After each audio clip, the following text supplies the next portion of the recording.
buenas tardes, ¿qué tal? Bienvenidos a Espacio Abierto. Hoy vamos a hablar del pleno que tuvo lugar la semana pasada en el Congreso de los Diputados, donde se votaba un acuerdo entre España y Arabia Saudí de este tema y de las iniciativas que se van a llevar adelante.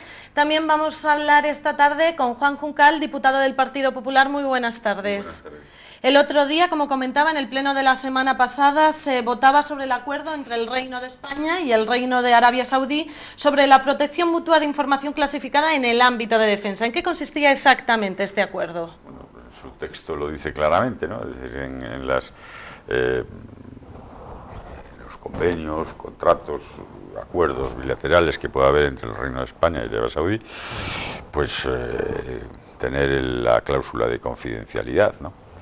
Pensemos, bueno, pues de lo que vamos a hablar o de lo que se está hablando durante ya cierto tiempo, de que hay unas negociaciones que están muy maduras y pendientes bueno, pues de rematar, de la venta por parte de la empresa pública Navantia, es decir, el Reino de España, pues al Reino de Arabia Saudí, de un tipo de unidades militares, concretamente corbetas, para la Armada Saudí.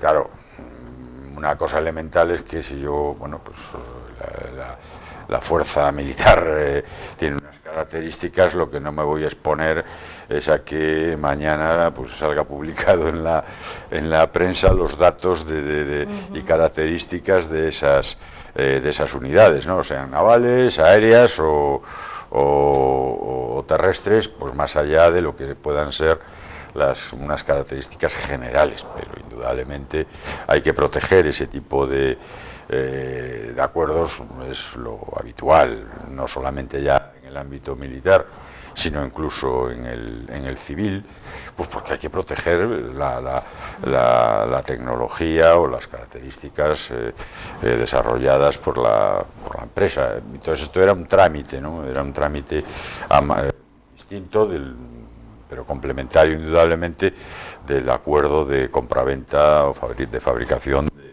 de ciertas unidades militares. Y la sorpresa pues es eso, ¿no? que iba un lote de acuerdos internacionales y que bueno, pues Podemos se desmarcó en ese y en otro por el tema de la entrada de un país centroeuropeo en la OTAN. Es decir, que fue curioso, es decir, que no hubo pegas en los demás, se aprobaron todos por unanimidad, pero justamente en este, pues por críticas hacia el gobierno de Arabia Saudí, bueno, del Reino de Arabia Saudí, bueno,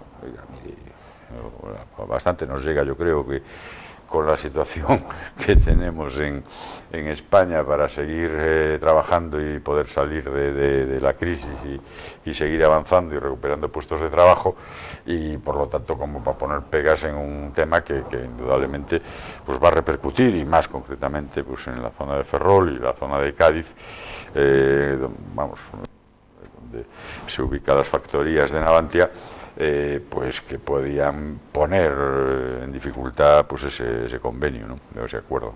¿Por qué cree que en este caso Podemos votó en contra, entonces? Bueno, es un problema ideológico, es decir, el problema de Podemos no es un problema o un problema político, porque claro, es decir, Arabia Saudí, digamos, bueno, pues la tienen demonizada, pero hacen negocios con Irán, ¿no? Ellos, vamos, o su es grupo. Lo que comentaban, ellos decían que eran cosas oscuras, se trataban cosas con bueno, agentes oscuros, y después usted incluso, decía que las cosas oscuras... Incluso críticas pues a la gestión del rey, ¿no? Es decir, yo creo que eso es una cosa de interés nacional, es decir, que tenía que estar por encima de las ideologías políticas. Bueno, pues es un tema que beneficia claramente a una industria española en una situación, además, la empresa pública Navantia, pues una situación pues por la evolución, y podemos meternos en las causas. Ha estado sin carga de trabajo y por lo tanto en una situación precaria, lo que ha supuesto de pérdidas por esa falta de carga de trabajo en el sector naval, en las industrias auxiliares, porque en Navantia el gobierno no ha hecho a lo largo de estos años pues no ha hecho ninguna regulación de empleo, es decir, lo ha soportado la industria auxiliar, y que ahora que hay oportunidades de empezar a mover otra vez el sector, pues encontrarnos con esto es tener una falta de sentido del interés nacional. Pero bueno, por otra parte, yo eso en parte lo comprendo, porque yo tengo muy claro que la política de Podemos es derribar el sistema, y por lo tanto todo lo que sea vaya en esa dirección, para ellos bienvenido sea. Y entonces, pues bueno, es la situación que tenemos, y trataremos de seguir trabajando en otra línea completamente distinta, obviamente, para tratar de solucionar los problemas que tienen los ciudadanos. ¿Esta actitud por parte de Podemos puede perjudicar a ese contrato entre Arabia Saudí con Arabia? Hombre, no es bueno, ¿no? Es decir, yo desde luego, nadie que en su sano juicio, pues si estás intentando hacer negocios con otra persona, pues que insultarlo o cuestionarlo tal, desde luego no es una buena carta de presentación. Obviamente cada uno tiene que, tampoco vamos a pasar, es decir, a una situación de sumisión, pero bueno, cada uno en su papel, pero obviamente respetando unas normas y unas reglas. Pero claro, si yo le trato de vender algo a un señor y lo que llego es insultándole, pues creo que las posibilidades de hacer negocio creo que iban a ser bastante difíciles, ¿no? Un contrato de corbetas en relación a Arabia Saudí, ¿en qué se trata exactamente? Pues estamos hablando de el proyecto serían 5 unidades militares, por un importe de 2.000 millones de... Estamos hablando de un tema importante, y probablemente no. Es muy factible que a continuación de ese contrato pues pudieran venir otros, ¿no? Y que por lo tanto, bueno, vendría genial para los astilleros. Si tú vas a un sitio y te reciben mal, pues hombre, haces más difícil que pueda continuar ese acuerdo. Indudablemente positivo no es. Y vuelvo a decir que lo que es raro es Podemos, bueno, criticar a Arabia Saudí, pero bueno, pues sus líderes hicieron negocios con Irán, y que bueno, pues yo no me voy a meter ni en el régimen iraní ni en el régimen saudí. Oiga, pues eso es a nivel interno, que los saudíes y los iraníes se arreglen, ¿no? Pero en este caso yo, vamos, por conseguir trabajo para los ciudadanos españoles, pues yo creo que no podemos andar con esos temas, que además, por otra parte, vuelvo a insistir, es un tema político de la obsesión que tienen unos señores y una determinada posición ideológica. Seguimos hablando de esta posición ideológica, pero nos centramos aquí en Ferrol. El alcalde de Ferrol plantea llevar a cabo un frente común en defensa del ferrocarril para revitalizar el tendido. De hecho, pretende realizar un cónclave la semana que viene, en la que comentaba que esperaba que estuviera usted en ese cónclave. Sí, yo no sé si me va a permitir la actividad parlamentaria de Madrid asistir, pero bueno, recientemente esta semana en el Parlamento gallego el Grupo Popular planteó ya también el tema de ponerse a trabajar en el tema del enlace de Ferrol con la alta velocidad, ¿no? Es decir, estamos, bueno, Galicia ha tenido retrasos por múltiples circunstancias técnicas, orográficas, presupuestarias. Bueno, pues nos incorporamos cuando nos incorporaremos a la alta velocidad. Parece que ahora está, bueno, pues encauzada de forma definitiva. El gobierno de Mariano Rajoy, con Ana Pastor a la cabeza de ministra de Fomento, bueno, hizo avances importantes, ¿no? ¿Podemos ser entonces optimistas?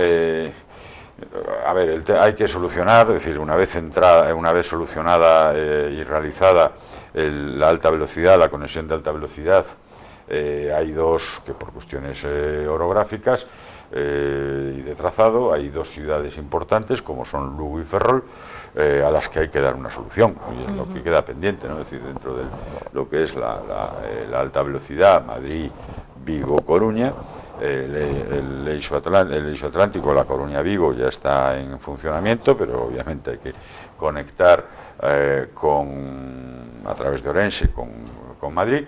Entonces, una vez que tenemos la alta velocidad ya con la meseta abierta y funcionando, pues hay que solucionar el problema de Lugo y Ferrol, y por lo tanto en eso se va a empezar a trabajar, se ha empezado a trabajar, pero no podemos ser digamos ignorantes, en el sentido de que hombre, la orografía, el trazado y el coste y la situación económica, es decir,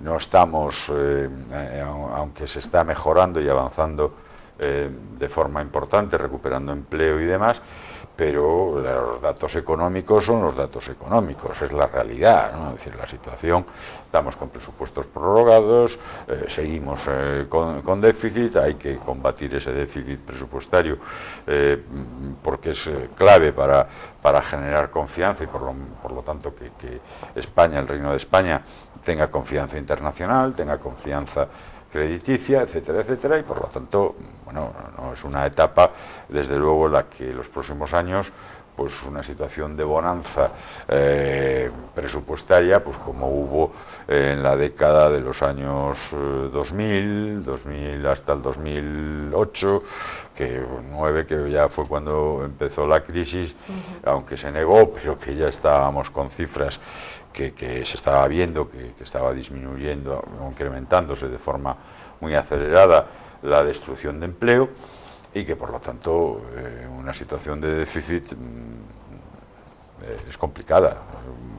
En fin, a modo de anécdota, ayer liquidamos los presupuestos del 13 y del 14, que fue un tema que llevé yo, y claro, tenemos en el 13 que de imprevistos, ¿no?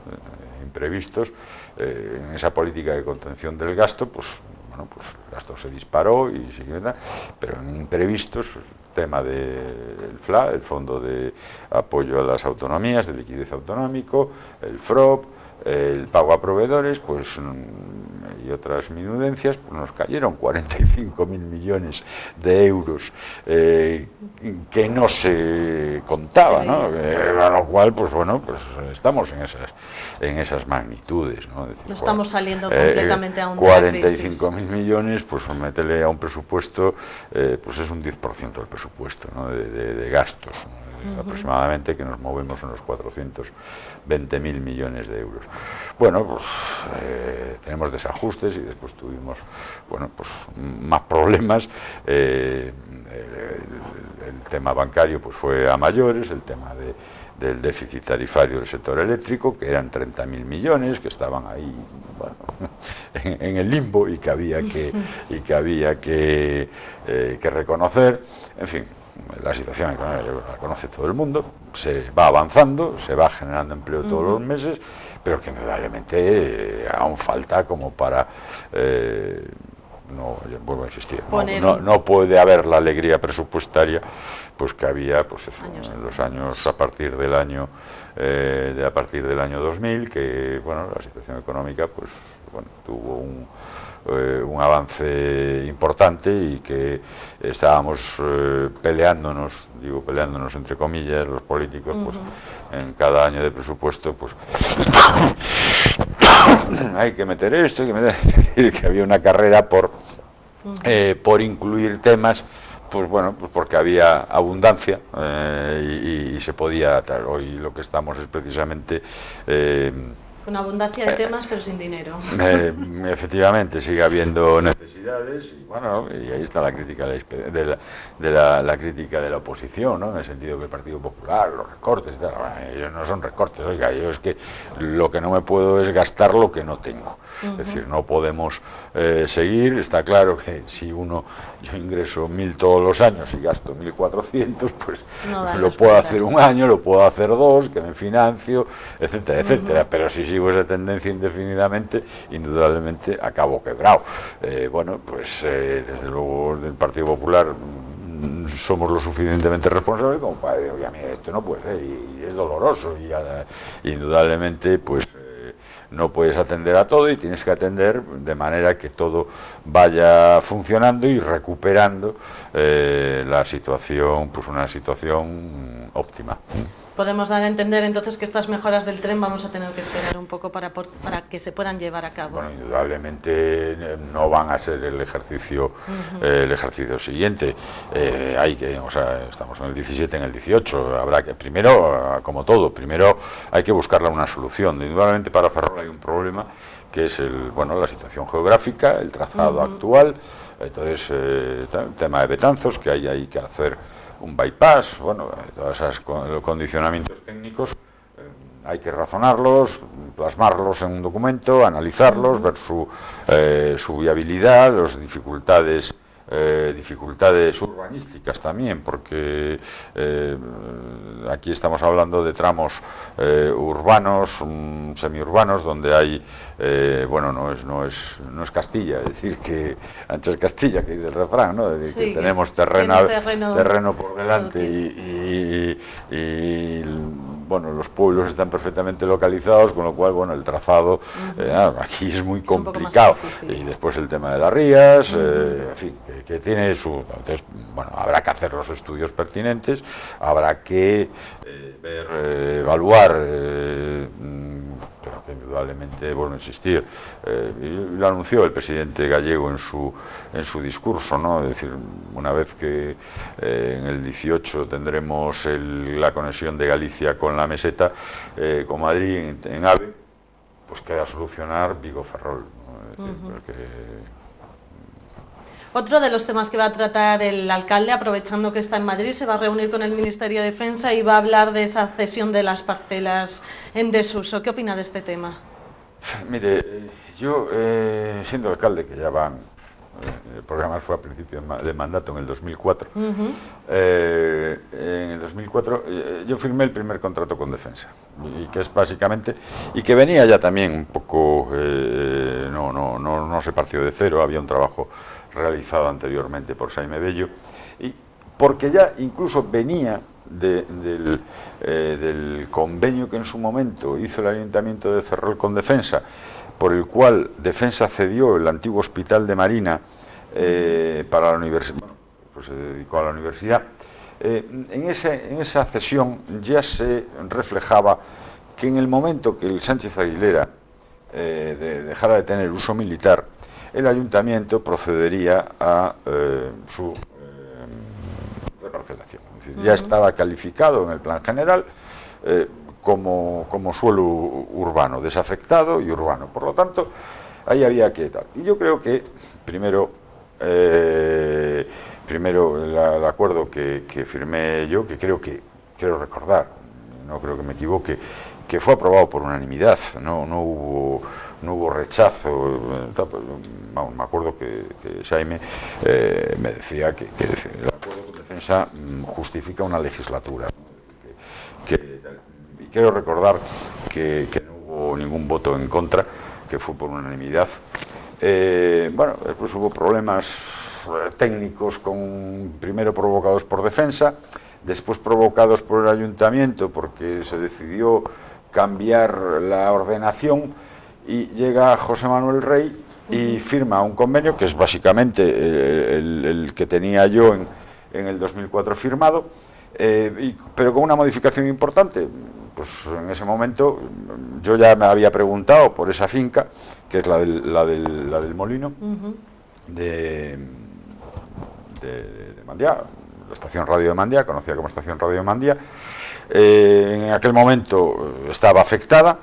En el momento que va José Manuel, vamos con Defensa, hablamos del tema, dicen, oiga, esto está desafectado, la podemos incluir. Se incluye, yo creo que en un precio, todo esto hay una valoración, es decir, qué aporta Defensa, qué aporta el Ayuntamiento tiene, pues que recalificar, ¿no? unos terrenos, se hacen esas valoraciones y sale un diferencial que la estación radio de Mandiá, que es una extensión de 140.000 metros cuadrados aproximadamente, pues era una valoración de 500.000 euros, yo la importancia de esa, en la situación de Ferrol, en la situación de Ferrol, tener una parcela de esa edad. Yo soy el alcalde, vamos, es que lo que estaría haciendo es buscando, pues, un empresario que ofrecerle ese terreno, no voy a decir gratis, porque gratis no se puede ceder, pero sí en unas condiciones tal que una empresa que necesite un tamaño importante de suelo puede instalarse aquí, darle todas las facilidades y que sirva de tractor. Nosotros tenemos que generar empleo. Y en todas las demás parcelas exactamente igual. Defensa no puede ceder gratuitamente sus terrenos, como tampoco lo puede hacer el ayuntamiento. Es decir, estamos administrando un patrimonio común de todos los ciudadanos y bueno, pues la ley exige que una transmisión se haga por un valor, no se puede regalar. Bueno, políticamente, el señor Suárez, que es uno de sus errores, pues claro, pues para vender a su electorado y tal, no queremos que pagar por las cesiones de defensa. No queremos, no tenemos por qué pagar tasa de saneamiento. Bueno, pues, eso es otro tema que se va a tratar el próximo martes. Resulta que, primero, por el tema de defensa, pues había un convenio que lo ha dejado caducar. Es decir, a día de hoy, está entrevistándose esta mañana, pero vamos, tampoco no hay que ir a Madrid para enterarse del tema. Leyendo el documento, había un plazo mediante el cual el ayuntamiento tenía que hacer la aprobación definitiva de la reparcelación de Sánchez Aguilera, es decir, trazar las líneas, de decir, esto es lo que se mantiene en defensa, que son sus dueños, con una calificación urbanística determinada, y el resto pasa a propiedad municipal, pues también con sus características, y el resto de las propiedades, pues lo que tenían que estar buscando era a qué usos le damos y qué manera podemos aprovechar para la ciudad, para generar empleo, para mejorar los servicios, etcétera, etcétera, etcétera, en vez de haber perdido de nuevo y tener que volver a sentarse, porque el convenio en este momento está prescrito. No ha incumplido el ayuntamiento su parte, por parte del ayuntamiento, las condiciones que tenía que cumplir para tener la plena efectividad, y es lamentable, pues eso, que se hayan perdido otros años de empezar a poder materializar y poder empezar a trabajar en esa zona, bueno, en esa y en todas las parcelas que aporta defensa al ayuntamiento, y que podrían, bueno, pues tener su juego, ¿no? y aportar mejora de servicios, calidad de vida, y hasta empleo en la ciudad, que yo creo que es lo que nos hace falta. Pero bueno, es cuestión ideológica. Estos señores se piensan que porque lo digan ellos va a ser así, y con el tema de la tasa exactamente igual, ¿no? Eso es lo que le quería comentar. La semana que viene se va a llevar a cabo un pleno extraordinario en el que se va a tratar esa tasa de saneamiento y además de la situación económica que atraviesa Mafesa, a ver si se aprueba ese ejercicio del 2015. ¿Cómo ve usted la situación de Mafesa? Pues vamos a ver, el problema está en que el alcalde en campaña y otros grupos se dedican a decir, pues yo creo que sencillamente por un tema político, de decir que intentar evitar que el Partido Popular pudiese rentabilizar políticamente que empezaba a funcionar el saneamiento, pues la pega que le ponen o tales, no, es que la tasa, no hay que pagar tasa, no sé qué, oiga, mire, hay un servicio, pues hay que pagar una tasa, indudablemente, ¿no?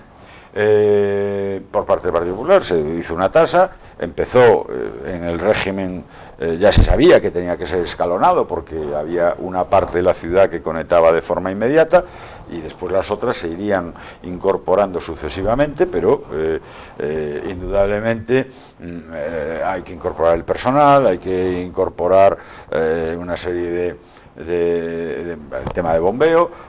En su momento se decidió que la estación depuradora fuera instalada en Prioriño, por lo tanto hubo que hacer una estación intermedia de bombeo para salvar los accidentes geográficos naturales, y tiene su coste. Bueno, llegó y y suprimió la tasa. Bueno, pues suprimió la tasa generando, vamos, que eso ya es a nivel de aquí, pues a nivel de política municipal, pues, la situación que genera en Emafesa, pues indudablemente es muy complicada. Pero claro, es que después él dice, no, bueno, suprimimos la tasa, pero curiosamente en los presupuestos de, vamos, yo en el borrador que me pasaban mis compañeros, en el borrador de presupuestos del 17, resulta que va una indemnización o una partida que no se sabe en concepto de qué, de 2 millones y pico, que aproximadamente coincide o se parece casualmente mucho a las pérdidas que tiene Emafesa en el 2016. Entonces, ¿qué quiere decir? Que aquí ha habido, bueno, alguna irresponsabilidad por parte de alguien, y entonces resulta que ahora el ayuntamiento le tiene que pagar a Emafesa. Propone el alcalde, el grupo de gobierno, propone que el ayuntamiento le tiene que dar a Emafesa 2.400.000. Bueno, ¿estamos locos o qué es lo que pasa en ese tema, ¿no? Es decir, entonces lo que ha pasado es eso, es decir, a Emafesa se le ha privado del cobro de una tasa que la tiene que ejecutar, vamos, quien la impone es el ayuntamiento, en correspondencia con los costes que tiene ese servicio. Bueno, ahí se inventaron que si no funcionaba, que si funcionaba mal, no sé qué tal, pero el caso es que desde el ayuntamiento ya se plantea desde el gobierno una indemnización a Emafesa por 2.300.000, una transferencia, no sabemos en qué concepto, pero claro, si resulta que este equipo de gobierno pues incluye en los presupuestos una cantidad a una empresa que tiene el 51% del ayuntamiento, pero bueno, entonces nos pondríamos todos a la cola, ¿no? Sin motivo, o que lo tienen que explicar. Y después, claro, resulta que no había tasa y deroga una tasa y impone otra exactamente muy parecida, con el agravante de que es mucho más gravosa para no para los ciudadanos, que hay una diferencia de un 0,2, de 0,2, o sea, 2 céntimos de euro con la diferencia de la que estaba en vigor, pero sí en los capítulos, en lo que afecta a comercios, industrias, etcétera, que es notablemente superior, pero muy superior a la de Narón, porque después, claro, eso es lo otro, es decir, que aquí no puede pasar pues lo que nos pasa muchas veces, que es que los costes de otros ayuntamientos se trasladan al ayuntamiento de Ferrol. Me acuerdo de mi época, el tema de bomberos, el tema del agua, que también tuve mis guerras en ese sentido. Y claro, eso no puede ser, ¿no? Y además lo lógico sería decir, oiga, hay una tasa, si hay que recalcularla, porque efectivamente la tasa corresponde al coste del servicio que se presta.